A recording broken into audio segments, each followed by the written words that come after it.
Hey there, toy collector friends and Star Trek fans alike. Welcome back to the channel. I'm the time traveling toy collector, and this is the Eagle Moss Hero Collector XL Edition NX74205 USS Defiant from the Star Trek Starships range, specifically from Star Trek Deep Space Nine. It's the hero ship from Deep Space Nine accompanying the legendary starbase itself. So I'm just going to rotate this around so you can get a good look at this.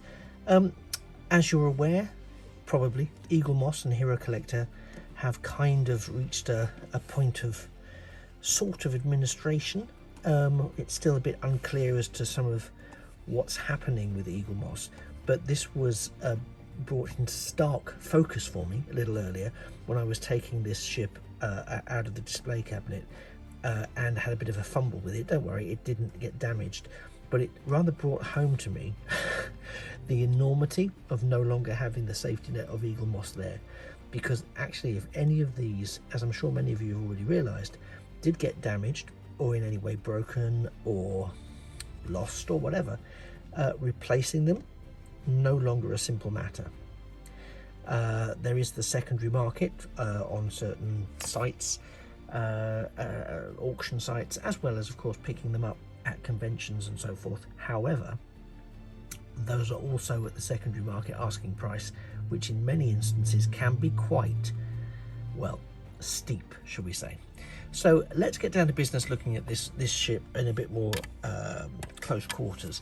It is one of the more densely packed ships, so it's quite weighty, particularly at the back. You can tell from handling it that the die cast elements are in the back. The rest of it, and, well, not so much, but we can see there some of that surface detailing on the underside of the ship.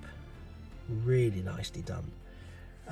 It doesn't have, nor would you expect it to, as it's a model, not a toy, that adjustable front section with the deflector dish there, but it is beautifully pulled out and picked out. Now let's just look at some of this surface detailing. It's absolutely superb.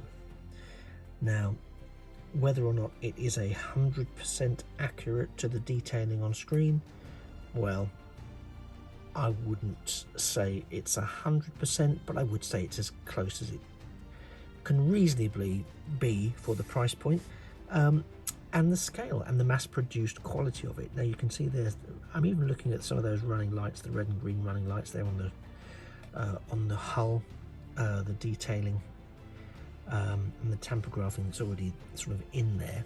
You've got the nacelles there with the reference, the ship registration, and the name, again running light there, green. There's also the use of translucent plastic there in the warp nacelle, same on both sides. So apologies, it looks like it's collecting a little bit of dust as it's been moved around. Yeah, the beauty of this is the simplicity of the design. It's almost flying saucer-esque. We can have a look at the thrust sections there. So yeah, we can see the reverse of the nacelles. There's more translucent plastic. This time it's blue, with the grille also being pulled out in translucent blue plastic. It's very well detailed, and again you can see no matter what angle you have it at, there's an awful lot to like about the ship, how it catches the light, and how it manifests the very sense of the USS Defiant as it appeared in Deep Space Nine. Now again, I know this kind of goes without saying because it's an XL ship, but it doesn't scale well with the DS9 XL edition, because of course they are in the same class of classification for scale, so we can't really expect it to do that, but they do look very nice in close quarters. There's not really much of the issue that we see with some of these ships where the corresponding windows and the corresponding paint decal don't marry up. In fact, there's a distinct absence of that on this ship due to its design, so I think that's very much in its favour. I love the detailing around the segmented areas, some of the exposed detailing there that we can see on the hull. Of course, we have the Federation insignia throughout. The bridge section is pulled out quite nicely there, but there's, yeah, it's a very compact business, all business little warship, obviously designed to tackle the Dominion War in the Gamma Quadrant. So again, taking a look at the underside, some of that detailing really lovely, really lovely there. You can see across the whole sculpt that it's excellent. There are some windows on the underside there. Just try and get them in focus. You can see them along here, and I'll flip it around in a second. And it's a really good job of matching the those windows, I'm assuming they're windows, to the paint apps. Let's see if that balances on this side. It certainly seems to.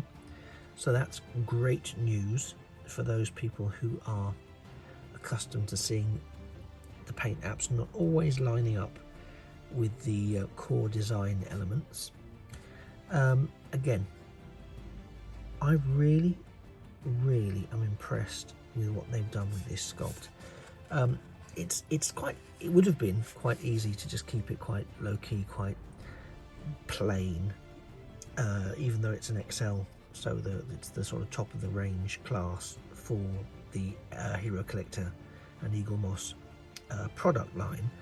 But it still would have been easy to keep it quite low-key, but they haven't. They've gone all out in making sure that we do get this paneling, we do get these different shades, and I'm hoping the camera can pull out for you those different shades. It's almost like a duck egg bluish green metallic feel, intermixed with the normal Federation grey. There's some gold paneling you can see just around the bridge section, as well as the gold and red, or yellow and red, standard Federation decals used sparingly across the hull. As I said, the deflector dish is on that section that has some slight adjustment, but this model itself does not. I mentioned the weighting is quite significantly around the rear. On the back of that, you can feel that the nacelles are separate pieces, so be very mindful where you hold it, and definitely do not hold the ship by that front section. It will not compensate for the weight that's at the rear, which is probably there to help with the central gravity when it's on its display, but we really don't want to be doing anything that we can avoid that's going to damage these ships, because replacing them is currently either very costly or not an option at all. I'm going to pop it back into its stand. This is again one of the easier stands to deploy. It just literally slides in, clips, and then is held at a slightly jaunty angle, but a nice jaunty angle at that. So again, I'll rotate it around so you don't have to look at my sausage fingers as you get a decent look at the vessel.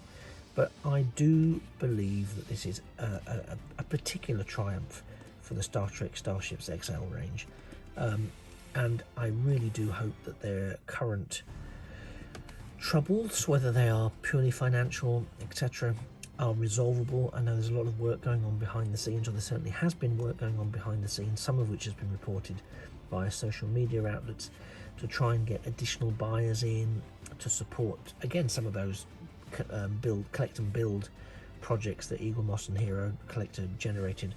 But also, of course, some of us, many of us I'm sure, had pre-orders that we're now waiting for, and the last communication that I had with Hero Collector when I was waiting for my pre-orders was that they were sitting in a container in China of all places, waiting to be shipped. So, and soon thereafter everything disappeared. So I don't know whether that was true, whether it was a stock line just to shut people up, or what. But yeah, somewhere out there there's some products that I'm myself, like many of you, I'm sure, have purchased, waiting, and we wait patiently for them to arrive. So there we have the USS Defiant from Star Trek Deep Space Nine. Does the Defiant warrant a slot on your shelf? Well, to be fair, you're the only one that knows the answer to that. However, I would certainly say that if you are a fan of Star Trek, and specifically Deep Space Nine, then yes, you do want to get a copy of this. You do want to hunt it down. Chances are you probably already have. If you have come quite late to the collection, pretty much the way I did, then you may struggle to find a version of this in an acceptable price range, but that doesn't mean you won't. So do check out the secondary market at this stage. So auction sites such as eBay, for example, or conventions, you might strike it lucky. Sometimes people are trying to sell off their collections, and you may be able to negotiate and haggle and get a really nice price. It's a really nice ship. I would recommend it. It does respond well for photography and lighting. So if it is something that grasps your interest, then by all means, I will not stop you boldly going to try and locate it online. I hope this has been helpful for you and useful in terms of making a decision as to whether this is or is not something that you would like to get your hands on. Either way, that's a win as far as I can see, so please do smash that like button. Similarly, turn on notifications and subscribe to the channel. Please subscribe to the channel, because that way it sends positive messages into the ether, and will help promote the videos and help other people see what you've seen, for better or for worse. Anyway, thanks very much for being a very patient and a very wonderful audience. I've been the Time Travelling Toy Collector. Again, this has been the XL edition of the USS Defiant from the Hero Collector Star Trek Starships collection. It's the XL edition, as I mentioned already. Do look out for it. Until I see you in a future video, then I'm one to beam up. And remember that a thing of beauty really is a toy forever. Take care. Bye-bye for now.